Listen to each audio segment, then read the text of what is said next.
Bred to Win, brought to you by Arrowfield, the home of four-time champion sire Schnitzel.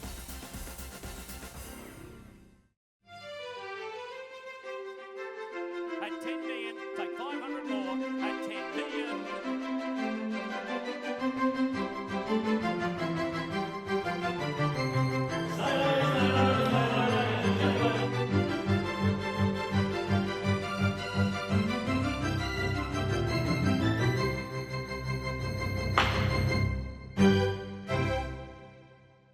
Hello, I'm Caroline CSE. Welcome to another big spring week of Bred to Win, coming to you from here at the wonderful Cambridge Stud in New Zealand. Coming up on this week's show, a review of the breeding backstories to a huge weekend of stakes racing. We catch up with Brendan and Jo Lindsay here at Cambridge to recap on some great recent results for the stud as they look ahead to a big spring. And also from Cambridge Studs, Scott Calder and his industry influencers. That's all coming up. But first, the latest Aushorse news.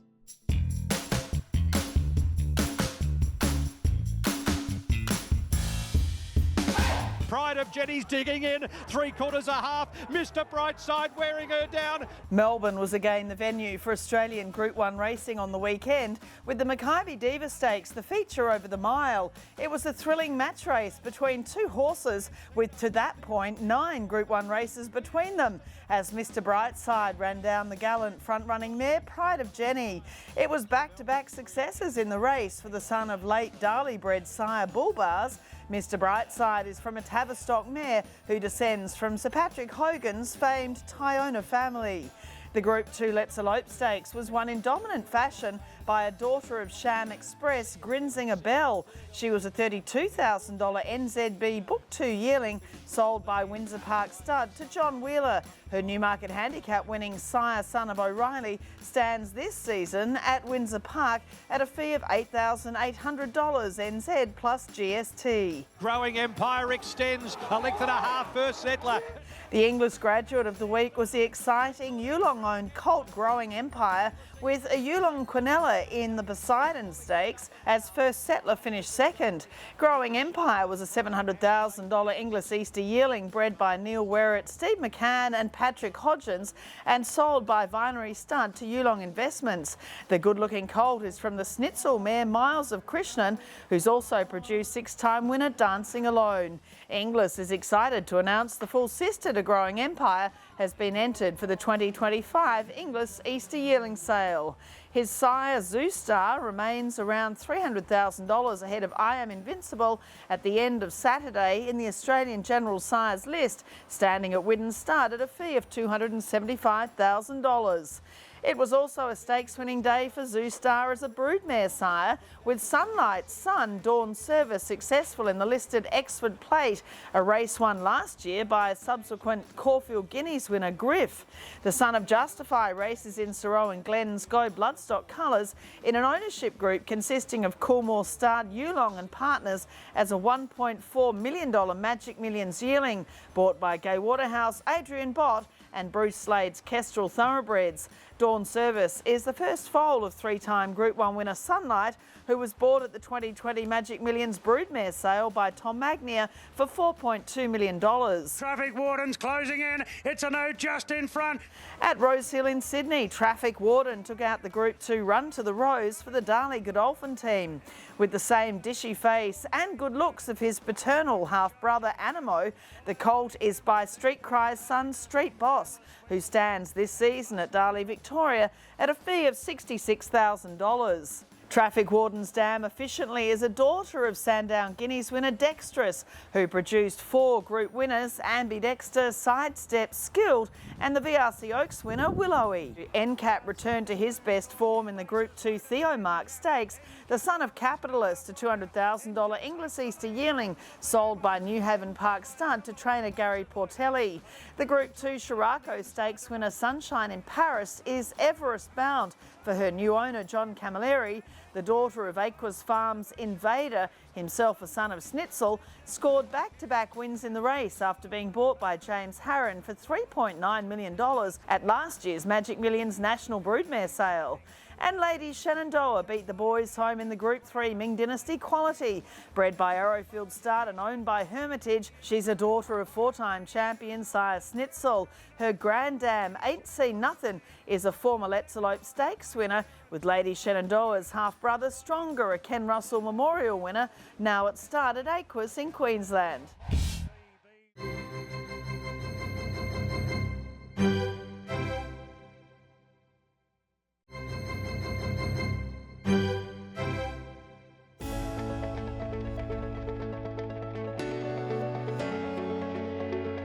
And he kicks away now, Misunderstood.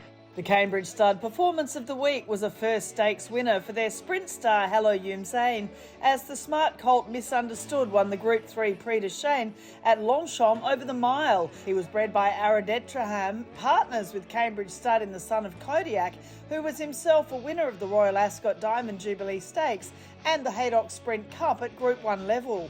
Hello Yumzane stands this season at Cambridge Stud at a fee of $30,000 NZ plus GST, with his first Southern Hemisphere 2-year-old soon to hit the tracks.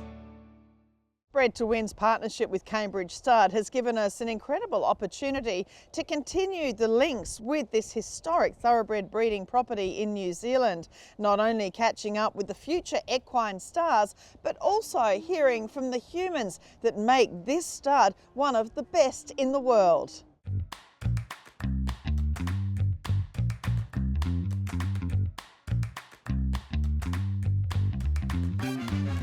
Brendan, it's quite incredible. 6 years now since yourself and Jo took over ownership here of Cambridge Stud. You've achieved a lot in that time. Oh look, we certainly have, and it's been a bit of a roller coaster for us as well, with after buying the business officer Patrick and Lady Justine, and full of enthusiasm, and then we had a bit of a rough start with losing a few of our boys, and we were in the middle of the rebuild at the time as well, and there's a bit of a question mark. Oh my God, what have we done here? But you know, this game's about resilience, and you know, you've got to take a few knocks every now and then, and lucky enough that we're on the right side of the ledger now. Yeah, I think people don't realise the incredible investment it takes to come in and run an operation and do the incredible work you've done on this property. It's a big deal. Well, it's a big deal. You know, you're relying on, obviously, your tradespeople, but we really rely on our staff are the key. We try and run a hands-off business and allow people to grow with the business and grow with them themselves, and let them bring something new and different to the business and make it stronger. And that's the key with management, I think, and we've got lucky enough to have Henry and Michelle to help us with that mission. And I guess, you know, everybody would be saying, take on a stallion, take on a stallion. I'm sure you get a lot of stallions offered, but I'm really interested in Chaldean, of course, a son of Frankel, an outstanding racehorse. And for Juddmonte to send one of their stallions to New Zealand, you know, that's pretty important because they don't do that very often. Well, they haven't done it for many years, and when Zephonic came down last time and of course had an accident and didn't go back, but we were obviously keen to get him, son of Frankel and Group 1 winner as a 2 and 3-year-old. So Henry and I jumped on the plane, and we took up our broodmare.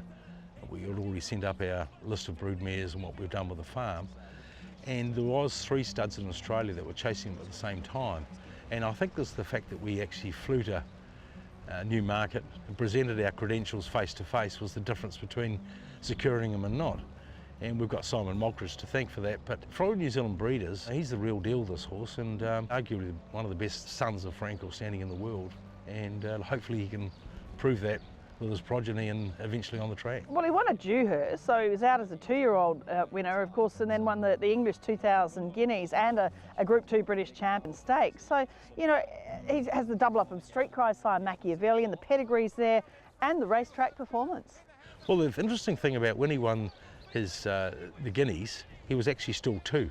He hadn't actually turned 3, which pretty much tells you a little bit about the horse. What happened was when they released him in England at £25,000 and they sold 150 bookings within the first week, they ended up serving 175 mares, and there was 30 mares on the waiting list. So we're limited to 120, because obviously they want them back in one piece. We're hoping that that partnership with Juddmonte will lead to other things in the future, and I'm quite sure it will, to be honest. The relationships get stronger and there's a whole lot of respect on both sides of the table. And I love seeing, in New Zealand, obviously we're seeing an influx of, Australian speed coming in. You have Sort of State, obviously a son of Schnitzel, but this sort of a classic horse, a Guineas winning son of Frankel through the Galileo line, this is what works in New Zealand, isn't it? It has done, and I think New Zealand breeders tend to breed that sort of way. I mean, it's hard for us competing against our Australian friends with the lines of 2-year-old size that they have over there. At the same time, we don't need to compete with them. We need to offer the market a slightly different product, and that's what we can do. And of course, our Manzor fits in that category, and he's just been so wonderful for the farm here. Of course, a Sydney Cup winner such as, Circle of Fire. He's had Athabaskan, of course, who's now heading towards the Melbourne Cup this spring, as well as Circle of Fire. Positivity winning the equivalent of the SA Oaks, and so many others. He's just been outstanding for Cambridge, hasn't he? Well, he has, and I think most of my hair fell out last year because he had so many seconds and thirds in group races. It was quite frustrating because, you're 6 inches away from another Group 1 in a lot of cases. Does the future look bright for him? Oh, absolutely, and of course it's showing that with his bookings this year. As you know, we've done a deal with our partners, Hasta Abraham. He's not going back to France. He was limited to 140 serves, and this year obviously we can serve a few more if we want, and by the way things are going, he'll do more than 140 for sure. Misunderstood. First to bounce out, first to greet the judge, eased up on the line. And Hello Yum Zane, of course, a Diamond Jubilee Stakes and a Haydock Sprint Cup winner. Wonderful seeing the way his yearling sold. I mean, a $400,000 English Easter yearling from Trelawney to Lindsay Park. They all were not only selling well, but going into the right stables. They've gone to the right stables, and there isn't a trainer in Australia that's got a Hello Yum Zane's got a negative thing to say. And the same here. We've got a few in work ourselves. He could be the real deal, and everybody says that about their new stallions, but I'd be very, very surprised if he let us down with his racetrack results. When we got him in and he was the son of Kodiak, people going, who's Kodiak? Well, Kodiak's proved himself now, so... And a son of Danehill. And a son of Danehill. So those lines work in our part of the world. We're pretty confident that, 3 or 4 that we've got in our stables will put their hands up. And Sort of State, as I mentioned, a Group 1 winner, son of Schnitzel, and the first yearlings to come through for him. So again, that's a really exciting time. How are they sort of growing out? What are you hearing about the way the yearlings are looking? Everybody's got positive thing about Sort of State. It was interesting, first season we had 100 bookings to him. We rang everybody we know. When his yearlings dropped, we ended up by doing 140, I think, so we got 40 extra bookings. So it pretty well tells you what sort of type he's leaving. Once again, he's that son of Schnitzel, and that's currency in our market, say Australasian market. And going to the yearling sales with his first crop, the first ones will be for sale in Magic Millions. It's a really exciting time, and that's the thing about this game. It's like there's so much to look forward to, and we're looking forward to January. When January's seems like a long way away, but it's actually not. No, not at all. It comes around very fast, doesn't it? And Embellish. Love this horse. He's so underrated, as I said. The 2000 Guineas winner here in New Zealand. He had Bold Soul, a standout winning a Chairman's in Adelaide and the John Dillon, plus a Tassie Derby. So he just keeps out pumping winners week after week, doesn't he? Yes, and he's another one that Tasker ran second in the 1000 Guineas. He wins, it changes his profile. He didn't, he ran second. He is underrated and he's well priced at $5,000. When you're selling a stallion for $5,000, obviously you're not getting top Group 1 winning mares to him, but he needs to do it himself, and he's got plenty of foals on the ground. This season will be defining for him. He needs to step up to another level, and hopefully a couple of those ones you talked about will do that for him. Jolly Star cuts loose at the 175, and Jolly Star opens up the shoulders. But so great also, the horses on the track too. To see Jolly Star come back in such great form, it was almost Winx-like the way she won the Show County. It's so exciting to have, it had to be Zoo winning in Melbourne. Lover Zoo won 3 in a row in Victoria, just through June to August. And not even mentioning your New Zealand horses winning in the colours. It's a really, really great time for the horses that you're racing. It is, and our colours are yellow and black, which of course checks, which take us back to the My dad played rugby for Wellington, and it ties it back to the family, which it's important for us. But when you turn up at the races in Australia or even in New Zealand, but in those big days, and you have a horse like Jolie Star and performing at that elite level, you know, the excitement level just... It's funny with her, prior to the show county, we were going up the escalator at Randwick Racecourse, and I said to Jo I had butterflies, and I haven't had butterflies since Probabile. And you know, you sort of feel she might be something special. You're hoping, well, she already is special as a Group 1 winner, but you know, you look forward to it. I mean, I think Anthony Thompson from Wooden Stud is enjoying the success as well, because we've had a lot of success with Zoo Stars, and he's a terrific stallion, and we've done very well with him. Well, this season, the last few seasons have been really good, and it's growing each season. We're just getting some really good horses to the track, and we've got a number of very good trainers and of course jockeys. So the colours are prominent just about every week. So we just love it. Yeah, well, Jolie Star, it was so great to see her come back in the show county, and to be there on the day, I guess it takes it to another level, doesn't it? It does, and you know, she had quite a long break, and then, you know, did the trials, and during the trials, you know, James and Chris were saying how great she was. And then, of course, when she came up and won the Group 3, it was something really quite special. And to be there was even more special. You're obviously proud New Zealanders, but it is really exciting, and it is a sign of success to be winning, you know, in Australia. And there are so many horses that are racing in both Sydney and Melbourne in particular that are flying the flag. Each of the stables talk about the quality of horses they've got. So this season in particular, I think we're looking forward to that, to seeing the colours again. And especially for the Spring Carnival, looking forward to that. Well, Brendan and Jo, it's just incredible being out here at this time of the year on a gorgeous day. There's so much that you've done here at Cambridge Stud, but I think the most exciting thing, Jo, is looking at these new foals on the ground. It is such a wonderful time thinking of what's ahead in the future. Well, it's been 7 years in the making of getting this. This wasn't part of the original farm here. We actually bought 2 other dairy farms. So this is part of one of the dairy farms, and we've refenced it, and now it's become the foaling unit. So it is extremely exciting this time of year. When we get the text first thing in the morning, like 5:30, that they've had 2 or 3 foals, and we rush over to see who it is and who was born and just get a look at them.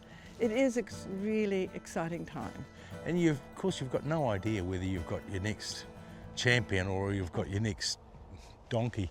But I mean, you know, it's nature and life. And the other thing about this time of the year, not only are the foals being born, but all the trees are starting to bud up, and everything starts with the spring. The grass has got the flush, and it's got a magnificent feeling, the farm, at this time of the year, just because you know that life's about to start again for a whole lot of horses, and it's really good fun. And the other thing is, I mean, I guess when you get to how lucky we are in Cambridge, and if you're down in the South Island somewhere and it's close to snowing, our girls are a lot better weather here. And we're also finding this year in particularly that we're having foals born during the day. Yeah, one was born about 1 o'clock yesterday, and another one was born 6:30, 7 o'clock. So I think it's the seasonal change. The poor mares don't really know what's going on. We didn't have any last night, which is unusual. Yeah. I was watching the camera. We've got cameras on our phones, so we can, obviously we can watch if we're in Auckland, or we can just see when the mares are going into the foaling paddock. We can sort of track it. We've got cameras in the barn, which makes it exciting as well. When they're born, sometimes you think, oh my gosh, that's a tiny little thing, and then they give them a couple of weeks later, they change, obviously, then they start to grow. But and others you go, oh my gosh, that's a big foal, and it doesn't seem to grow quite as much. And that's the exciting thing, because you just sort of don't know what you've got. And you look at that, you go, well, where are you going to end up one day? What are you looking at, you know, for the future with Cambridge? Look, we want to enjoy the fruits of our labours, Caroline. You know, we've spent a lot of time and money and effort in rebuilding the stud and putting our handwriting on it, and we've spent a lot of effort with our staff and now our horses, and we want to enjoy the stud. We want it to be not necessarily the best in the world, but we want to do the best that we can actually do. And you know, we're very lucky that we're getting good support from local breeders and now good support from Australian breeders, particularly with Chaldean. But Jo and I very much enjoy our life and very much enjoy what we do on a day-to-day basis, and you know, we're looking forward to the future in a very positive vein.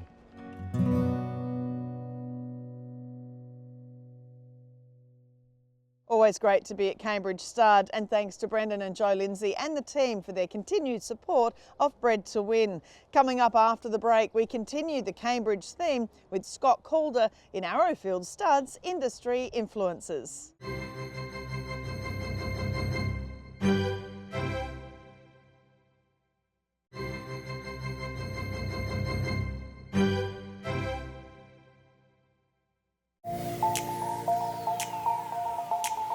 There's a couple of them, I guess, but both named Gordon, my father. That's where my interest in racing came from, and yeah, the reason I probably went down the path I've been down. And Gordon Cunningham, who I was lucky enough to work for at Carramore as well. Gordon Calder is obviously a really well-known name, not only here in New Zealand, but also around Australia as well. But, you know, a lot of people don't follow what their fathers do. What actually, you know, piqued your interest, and what was it in what he was doing that really intrigued you? When I was younger, I was always really interested in the horses. I, you know, read the blood horse and knew all the pedigrees and followed the racing results, but I never rode or did anything hands-on, and probably thought it was just a hobby at that stage. But I was quite fortunate. I went to the Inglis Easter sale with Dad, and Gordon Cunningham saw me there and said, if you know, he's young and keen and wants to learn, why doesn't he come and work at Carramore one summer? And it just happened. It was my first year at uni, and I needed a summer job and some money. And at that stage, my motivation was just I always wanted to breed mares myself, and my plan was to go and do something else and you know, have a few brood mares. So I thought I'd probably help to know the difference between the mouth and the tail, and off I went to Carramore. And Gordon Cunningham, well, I mean, he is so well known too, of course, in terms of, you know, what he's done with Carramore Stud, but I think he's probably best known as a horseman. I mean, he's a typical true Irish horseman, isn't he? Yeah, and I mean, that's where I was so fortunate. Like, I was green as grass when I started, but he really took a lot of time to teach me literally from the bottom up, but also even from day one kind of thought about what I needed to be learning and took a real interest. And that's something that, as I got to travel and do things, it really reinforced how lucky I was to learn from Gordon, because as you say, he's just a true horseman, and I think I picked up some great skills from him to begin with. And from there, because he'd always taken an interest in me, whenever I had job changes or opportunities come up, there was always two people I spoke to, my dad and Gordon Cunningham. So yeah, I guess in that sense he's been a real mentor to me. And now in my current job, it's great that we've been able to work together and do business together. And Snazzy Tavi's a foal share that Gordon bred, so that was it's been really satisfying to see her do so well on the track. And you now, with what you're doing, I mean, Gordon always says a lot of it is about the people, and I've watched him, the way he talks to his staff and trying to always encourage and educate. That's something that would rub off on you too, with the people that you're working with, the younger people coming through too. And, I've been way luckier than most to do the Flying Start, and I've had a lot of people really help me along the way. But Gordon, as I said, he's always been the kind of person that I've come back to. And probably on the people side of it, where I've been so lucky in my later life is coming back to New Zealand to do what I do now. My working life had been outside New Zealand, so I didn't know a lot of the clients, and in that sense my dad's been a massive help to me, because he's been in the breeding industry here, everyone knows him, and he opened a lot of doors and introduced me to people, and thankfully a lot of our clients have done business with Dad through the years, and I started with a head start compared to a lot of people, because generally they knew Dad, and that started the conversation, and they were always very welcoming to me. Here at Cambridge you can see it's a people business, isn't it? And that's where the influences that young people have from the outset makes such a difference to how they then operate as a professional. And particularly in my job being in sales, it's more about the people, I think. But with Gordon at Carramore, it was something Gordon really instilled in me, is that no matter what you do, whether it's sales or admin or whatever, the horse is at the heart of it all, and you need to understand what makes that horse tick, what it takes to raise them, and obviously how they go into training. So I guess the two of them have kind of balanced out different parts, and I've been very lucky to have that, particularly since I've come back to Cambridge. That's all for this week on Bred to Win. Don't miss next week's show as we recap on more great spring racing from around Australasia and the latest from New Zealand's Waikato stud, including their fantastic young son of Dundeel, Super Seth. That and much more next week. I'm Caroline Searcy. I look forward to seeing you then.